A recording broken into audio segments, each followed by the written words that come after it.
عندما حاول الوهابية أن يزيلوا قبة النبي الأعظم إذا بتصلوا عليه، اس زمانے کی میں بات کر رہا ہوں کہ جب آقا کریم صلی اللہ تعالی علیہ وسلم کے گنبد خضرا کی جانب وہابیوں نے میلی نظر ڈالی وأزالوا قبب البقيع على قبور الصحابة. اور جس وقت انہوں نے بقی شریف میں موجود مقدسات کے مزارات سے گنبد گرانا شروع کیے، في نفس هذه الأيام كان في أرض الهند رجل عظيم يغرس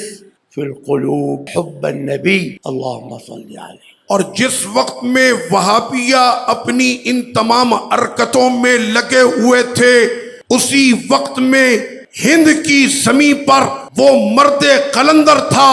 کہ جو اس وقت پورے جہاں کے لوگوں کے سینوں میں عشق رسول کی شمع روشن کر رہا تھا، ويزرع فيهم عقيدة أهل السنة والجماعة. اور اس وقت میں وہ تنے تنہا عقیدہ اہل سنت و جماعت کا دفاع کر رہا تھا، ويخبرهم بيقين أن كل من لا يحتفل بالمولد النبوي الشريف ليس من أهل السنة. اور وہ لوگوں کو یہ علم بتا رہے تھے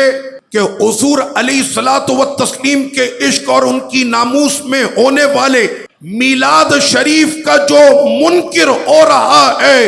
اس کا تعلق اہل سنت و جماعت سے نہیں ہے، وأن البريلوية هم أهل السنة والجماعة. اور اہل سنت و جماعت کے جن کو ہمارے یہاں بریلویہ کے نام سے کہا جاتا ہے وہی اہل سنت و جماعت ہیں.